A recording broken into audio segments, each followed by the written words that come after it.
Nous sommes dans une ère où le mensonge bat son record avec une puissance inégalable.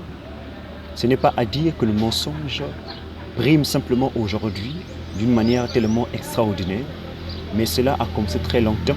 Dans notre époque-ci, nous sommes dans une époque où le mensonge devient comme étant une monnaie courante et plusieurs enseignants utilisent le mensonge pour séduire, pour soutirer, pour escroquer des personnes qui sont mal enfermées ou encore qui ne sont pas agrandies dans les voies de justice qui sont les voies de Dieu.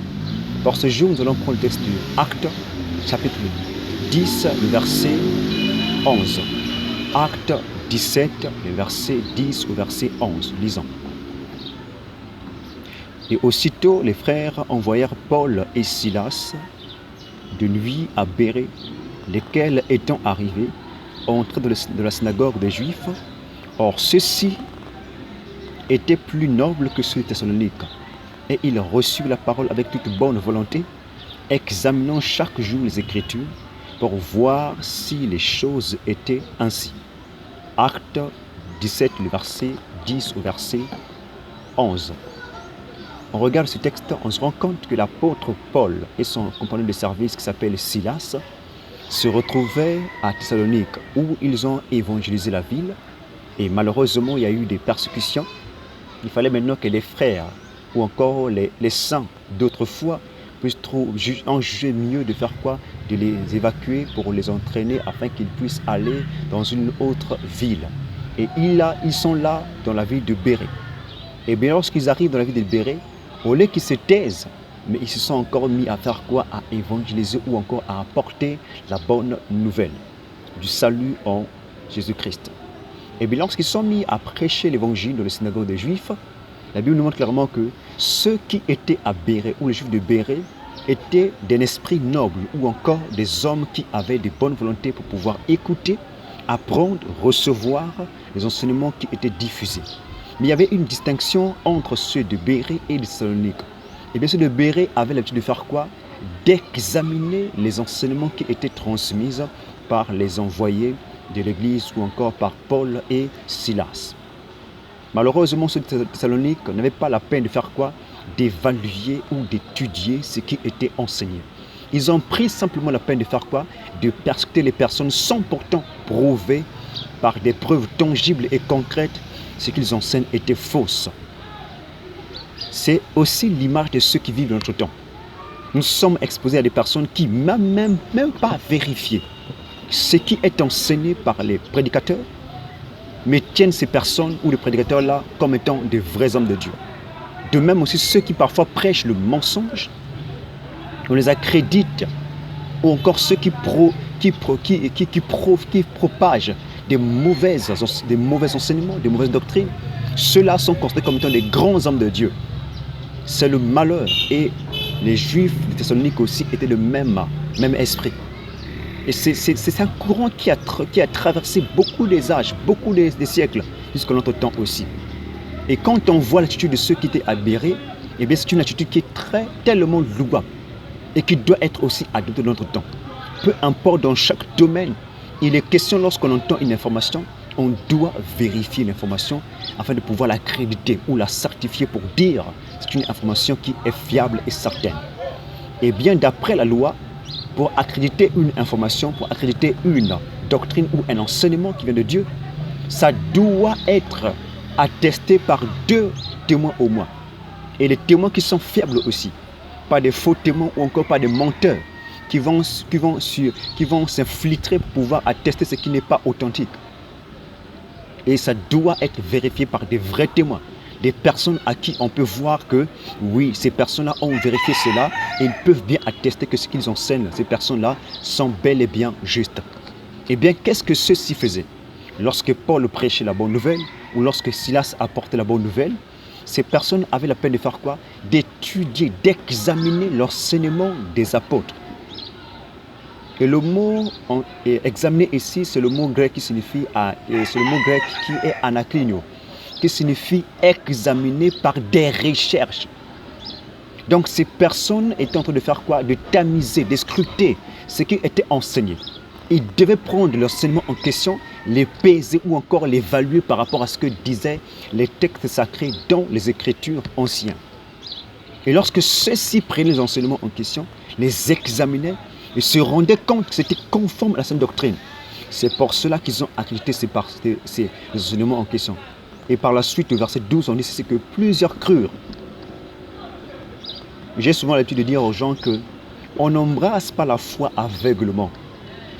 Vous devez être des personnes qui doivent, après avoir écouté une chose ou encore un message qui est dit biblique ou encore un enseignement de l'Église, vous devez l'examiner. Vous devez le prendre, le soumettre à un examen. En faisant quoi? En le prenant. Même s'il soit un pasteur qui est reconnu au niveau mondial. Vous ne devez pas être influencé par la renommée. Mais vous devez plutôt faire le preuve ou encore le travail des hommes comme ceux de Béret. Vous devez scruter, vous devez tamiser. Vous devez faire des recherches pour savoir est-ce que ce qu'il dit là est authentique. Est-ce que son enseignement est conforme à ce que dit Jésus? Plusieurs parfois critiquent Jésus disant que Jésus là c'est un menteur. Mais quand on leur pose la question où est-ce que Jésus a menti, ils sont incapables de montrer dans les Écritures où Jésus a menti. Lorsqu'on dit aussi, certains aussi parfois prennent cet avis-là, oh non, votre histoire de Bible là, ce sont des histoires que les colons ont fabriquées, surtout nous les Africains. On ne prend pas le temps de faire quoi? De prendre ces Écritures en question et évaluer cela.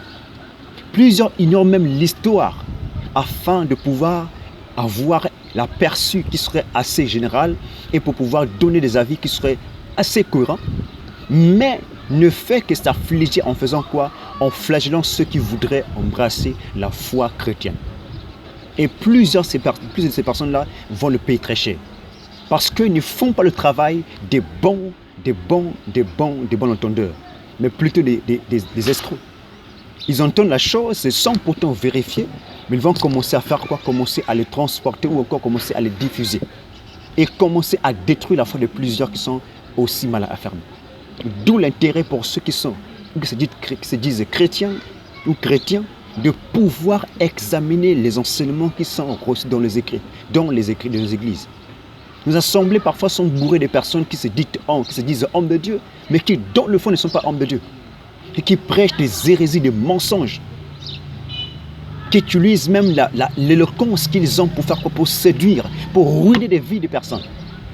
Et vous devez vous réveiller et devez prendre conscience que vous devez examiner les Écritures. Chaque message, chaque prédication qui est donnée, même ce que je vous communique aujourd'hui, vous devez prendre la peine de faire quoi? D'évaluer cela par les Écritures saintes. Est-ce que ce que je dis, elle est conforme? Est-ce que le principe de ceux qui suivent Dieu doivent faire quoi? Doivent examiner les Écritures. C'est bien donné dans la loi. On doit examiner la chose qui est dite. Parce qu'il y a des faux prophètes qui sont venus dans le monde, comme a dit l'apôtre Jean. Il y a plusieurs faux prophètes qui sont entrés dans le monde. Ils sont présentés comme des personnes qui étaient avec nous, mais dans le fond, ils n'étaient pas avec nous. Mais comment on peut le savoir si on ne prend pas le temps d'examiner ce qu'ils enseignent? Des frères de Béret n'étaient pas des personnes qui embrassaient la foi aveuglement. C'était des hommes qui étudiaient, devaient examiner, devaient scruter la parole qui était enseignée. Non, ils doutaient à ce que Paul prêchait, mais devaient d'abord examiner, devaient d'abord faire des recherches pour voir est-ce qu'il y a une cohérence entre ces dires et ce que disent les Écritures. Parce que souvenez-vous, les Écritures sont les moyens par lesquels on peut discerner si cette personne-là prêche le mensonge ou il est en train de prêcher la bonne nouvelle. Et on dit ceci, que toute écriture est inspirée de Dieu. Quand on dit toute écriture est inspirée de Dieu, ça ne veut pas dire les mathématiques, comme j'ai entendu quelqu'un dire cela. J'étais même tellement abasourdi, en même temps chagriné de voir qu'il se disait qu'il est docteur dans le monde séculier. Mais quand même, lorsqu'il lit, il écrit toute écriture inspirée de Dieu, il a du mal à distinguer que ici, les questions des écritures saintes, donc les écrits qui sont dites, qui sont considérés comme étant les écrits de Dieu. Et ces personnes-là ont influencé beaucoup de personnes qui sont aussi aujourd'hui, excusez-moi pour le terme, comme des tocards spirituels, comme des idiots spirituels. Ils n'ont pas le temps de faire quoi? De prendre ce qui se fait entendre, ce qui se fait dire plutôt. Et de pouvoir les examiner, de pouvoir prendre le temps de faire quoi? D'étudier, d'analyser, est-ce que ce qu'ils ont en train de dire là est conforme à ce que dit la Bible? Si nous voulons trouver si Jésus est menteur, on doit prendre ses dires, on doit l'évaluer. Puisqu'il a dit même que celui qui veut faire la volonté de mon Père, celui qui va faire la volonté de Dieu, il reconnaîtra que ce que je dis est la vérité. Mais comment on doit savoir que c'est la vérité? C'est en prenant ce qu'il a dit et en l'évaluant par rapport à ce que disent les anciens prophètes et ce que disent l'ensemble des Écritures. Si ce qu'il dit est contradictoire avec ce que disent l'ensemble des Écritures, eh bien cet homme-là doit avoir un problème. Mais lorsque les gens disent parfois que Jésus est un menteur, ou les apôtres ont falsifié les Écritures, ou on a falsifié les Écritures par le Vatican ou encore par l'Église de Rome, eh bien, où est-ce qu'on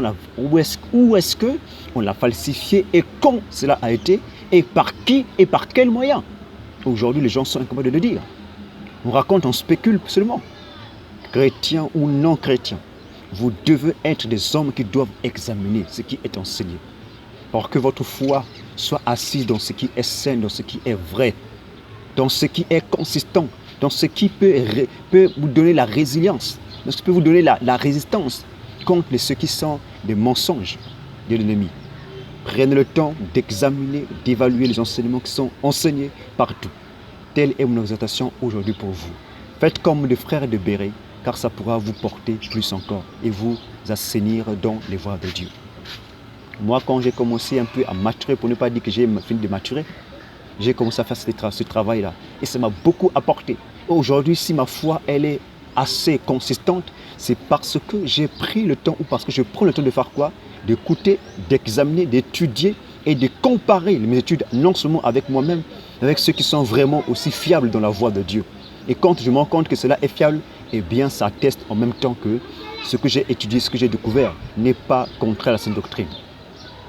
Je me rappelle encore lorsque j'ai commencé à étudier un peu les écrits anciens, eh bien quand je suis tombé dans le cas de l'histoire de Ptolémée Lagus, qui était un dignitaire dans les temps antiques, eh bien qu'est-ce qu'il a demandé? Il voulait rassembler les écritures qui étaient très importantes dans la bibliothèque d'Alexandrie. Eh bien il a demandé aux Juifs de lui fournir des personnes qui pouvaient traduire des écritures des Juifs qui se disaient des écritures qui sont authentiques, qui viennent de Dieu. Et lorsqu'ils sont venus à lui pour traduire les Écritures, Ptolémée Lagus les a dit de faire être séparés. Donc chacun était dans son coin, traduire. Et lorsqu'ils ont fini de traduire, quand on les a appelés, on a pris les Écritures, on les a évaluées, on se rend compte qu'il n'y avait pas un problème, il n'y avait aucune contrainte ou aucun problème. Parce que quoi? Parce que cet homme-là a fait quoi? A eu la peine de faire quoi? De pouvoir les séparer et d'évaluer à la fin pour voir si réellement les Écritures en question sont inspirées de Dieu. Et la suite nous a démontré que c'était vraiment inspiré de Dieu. Vous devez prendre le temps d'examiner, d'étudier afin de pouvoir aller et avoir une saine foi. Sans pourtant se laisser berner, sans pourtant se laisser séduire par des hommes qui se disent hommes de Dieu. Il y en a aussi des hommes de Dieu qui sont authentiques, mais qui ont des manquements. Et c'est l'heure pour nous de se réveiller et de pouvoir aller à la source, d'étudier, d'examiner, pour que notre foi soit une foi saine, une foi qui a une raison d'être, une foi qui est authentique. Parce qu'il dit dans la parole, la foi vient de ce que l'on entend. Et ce que l'on entend vient de la parole de Christ. C'est ce que je prêche est la parole de Christ ou l'exhortation de Christ pour votre vie. Vous allez recevoir cela, vous allez avoir la foi. Mais si elle n'est pas l'exhortation de Christ pour vous, examinez cela, vous allez voir si c'est authentique ou ce n'est pas la vraie procédure pour pouvoir accéder à une bonne foi et une vie agréable dans le Seigneur. Que Dieu vous aide richement, tout comme il m'a aidé, je veux aussi que Dieu vous aide, vous qui me suivez aujourd'hui. Père, aide ceux qui ont écouté ce message, afin que chacun puisse prendre la peine d'étudier et de faire comme les frères de Béret, pour que chacun aussi reçoive la vraie foi en toi pour marcher dignement dans ce monde plein de loups et des mercenaires. Au nom du Christ Jésus. Amen.